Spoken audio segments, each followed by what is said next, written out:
কেউ একজন বলছিল পেটে ক্ষুধা নিয়ে ঘুমানো যায়, কিন্তু মন খারাপ নিয়ে ঘুমানো যায় না। এক সময় যখন এই কথাটা শুনছিলাম, ঠাইসাই উড়িয়ে দিছিলাম যে মন খারাপ কি এমন ব্যাপার যে রাতের ঘুম কেড়ে নেয়।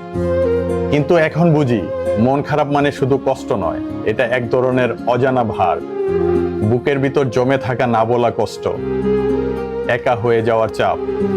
পেটের ক্ষুধা একসময় ঘুমিয়ে পড়ে, কিন্তু মনের ক্ষুধা সারা রাত জেগে থাকে। মন খারাপের সময়গুলোতে পৃথিবীটা অনেক দূরের মনে হয়, কাছের মানুষগুলো অনেক অচেনা হয়ে যায়। তাই আজকাল রাতে ঘুম আসে না ঠিকঠাক, ঘুমাতে গেলেও মনের ভিতর যুদ্ধ শুরু হয় নিজেকে বুঝানোর। বিশ্বাস করেন, পেটের ক্ষুধা সহ্য করা অনেক সহজ, কিন্তু মনের কষ্টগুলো মানুষকে জীবন্ত লাশ বানিয়ে দেয়।